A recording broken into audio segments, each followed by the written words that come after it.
Hi, folks. Very interesting topic today. Please do read the disclaimer fully.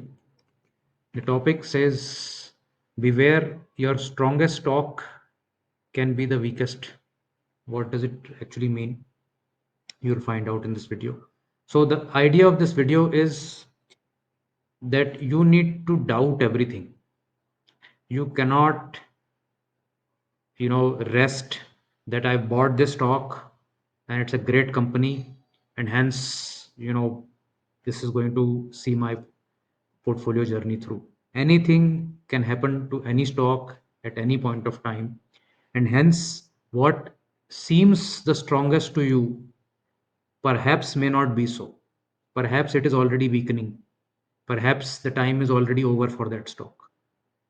So that's the sort of underlying theme that I want you to uh, realize through this video. Do watch it to the end. We have a lot of case studies in this. It will be a great learning process for you.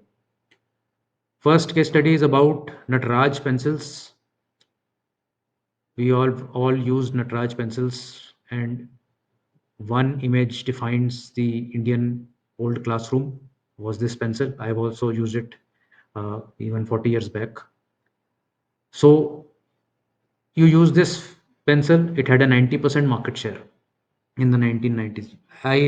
In my, at least in my school days, this was the only pencil, virtually, total monopoly, seemingly untouchable. But more recently, a company came around called DOMS. It did not compete on price. They competed on the experience of the user. And a new generation, which is emerging or was emerging, liked that concept and embraced it. The difference of the product, perhaps, darker LEDs, better wood, attractive designs. But the strategy was to sell at a premium. 5 rupee pencil versus, the usual 2 or 3 rupees in the market. And they turned a commodity, a commoditized product into a brand, created an experience around that brand, created a liking for that product.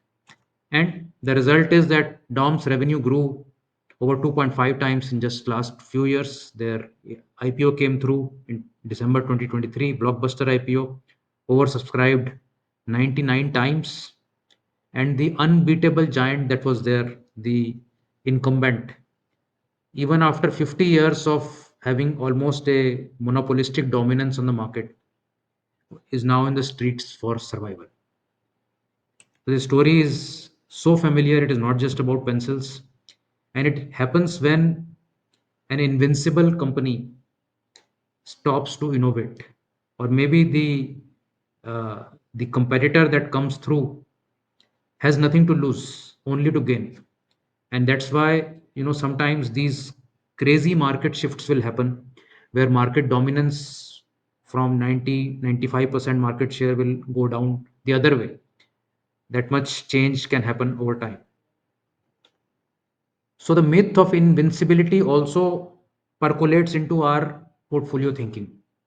Once we have some, larger companies in our portfolio which have been doing well for some time, which are market leaders in their particular fields, we feel that our job is done.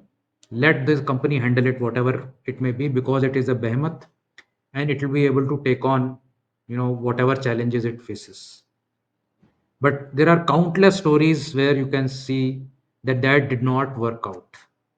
And because most people don't have a strategy of how to exit a stock, they continue to wait for that company to revive. Market share going down 90, 80, 70, 60, 50, 40. At what point do you say that, okay, this boat is not coming back, it is a sinking boat, it's a Titanic? That point of, exiting is very important. Even if you see the movie Titanic, there is a point where, people realize that it is too late now and you can't escape it anymore, those in the lower bunkers. So as and every ship will go through these cycles. Maybe not all companies, but I would say significant number of companies will surprise you that they could not really perform the way you thought they would perform. So let's take some more examples of how market dominance was shattered. So let's look at telecom. Now, invincible giants like Reliance Com, Aircel, Tata Docomo, Vodafone Idea, they were dominating the early 2000s and 2010s, even though incumbents Bharti and Vodafone also were not easy to sort of compete with. But these companies, especially Vodafone, I would say, they were like the top companies of that period.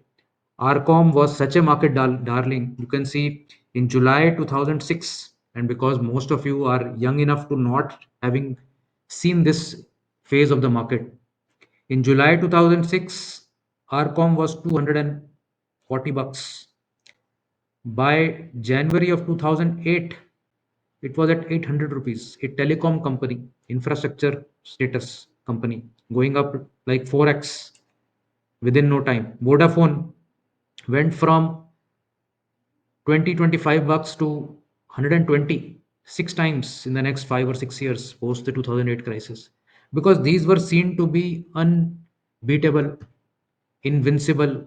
They have the spectrum. Who else can take away their market share? That kind of a narrative was there. But what happened? The disruptor got disrupted. Geo came through with free voice, ultra cheap data, brutal price war ensued, and Arcom, the stock went from 800 rupees to 1 rupee.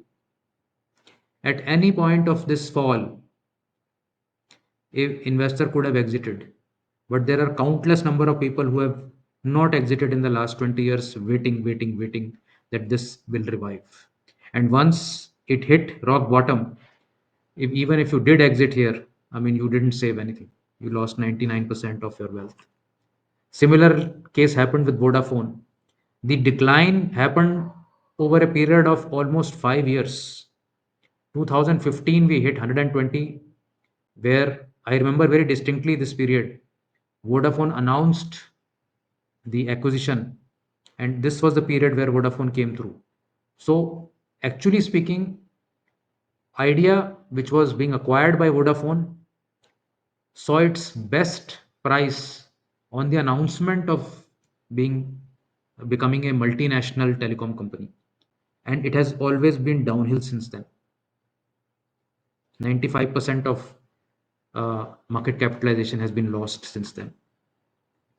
Then, if you look at the auto sector, Hindustan Motors, for 3 decades, it was the king of the road, the ambassador. It was the most luxurious car in India. Complete monopoly on passenger car market, especially for government use, for taxi use, and even post the 2000s, there was a recovery of sorts in Hindustan Motors, and we went to almost 100 rupees on this counter, came back and lost it back to 2 or 5 rupees. But the main sort of crush came through once Maruti started, and by mid 80s, it was very clear that this 3 4 decade run of a monopolistic run is not going to last.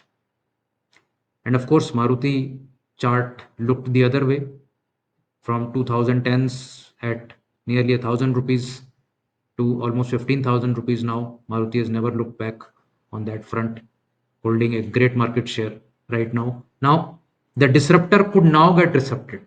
It has taken 2 decades for Maruti, 3 decades, 4 decades to build a semi monopolistic situation. And now, perhaps with EV, perhaps with newer companies being allowed into India, maybe this may get disrupted. If you look at the banking space, public sector banks like State Bank of India, Punjab National Bank, post the nationalization, they had the complete monopoly of banking. They were the only safe place where you wanted to keep your money. There was no concept of a private bank as such. And then private banks came through: HDFC Bank, ICICI Bank, Kotak Bank, late 90s. So the early 2000s saw, private banks really take off.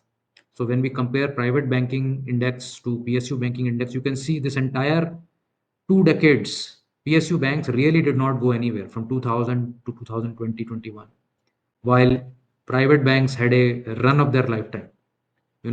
Setting up ATMs, net banking, new technology came through, better customer service, faster growing loan book. and so on and so forth.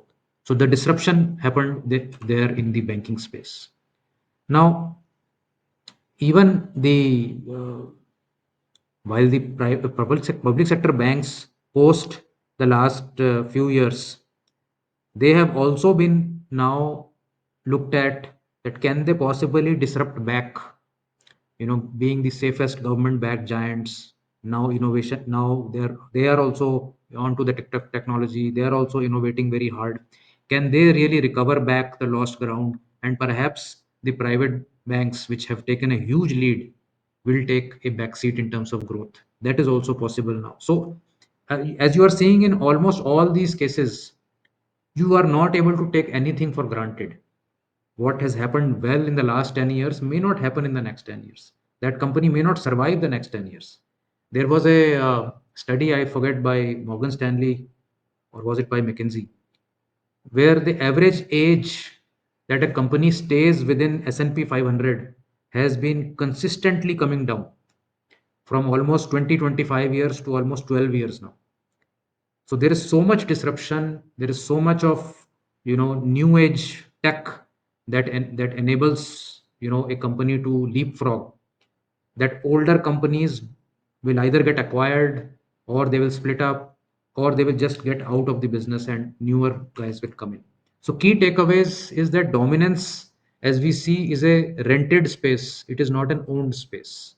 Don't allow a stock to own your thought process. It's just a stock comes into your portfolio, just see it as a tenant, that a tenant has come in and it is there for some time. Once the exit rules are triggered, the tenant goes away. It will pay rent till then and then it goes away, right? And you cannot get complacent about any stock. What happens during dominance is that it starts to brainwash our thought process. Let's say we have this particular company in our portfolio and it has done well for us. Let's say it's a FMCG company. Now, what happens gradually over time is you start to love that company. You start to like everything about that company. You start to like its products. When you see it's holding you, or you feel happy about it. So it has emotionally owned you now. It is nowhere, it is not a tenant, it is in an ownership situation where you will find it almost impossible to kick it out because it has owned you now. So don't allow that complacency, that ownership to happen, because even the most invincible companies can become vulnerable, as the evolving nature of the markets is to disrupt. The only truth is that change is the only constant. The disruption can never stop. And with the technology that we are seeing these days, that pace of disruption continues to rapidly go up. So what was taking 20 years to disrupt perhaps will now get disrupted in 10. Perhaps in the next few decades it may get disrupted in 5. And that we are seeing on a almost on a case to case basis, on a day to day basis. So let us know in the comments how you like this content. Are you holding any of the beaten down stocks with the hope that their past performance or their past glory will come back? Do watch this other video if you like our content. Certainly do subscribe to our channel and do like and share these videos. Thanks. Bye.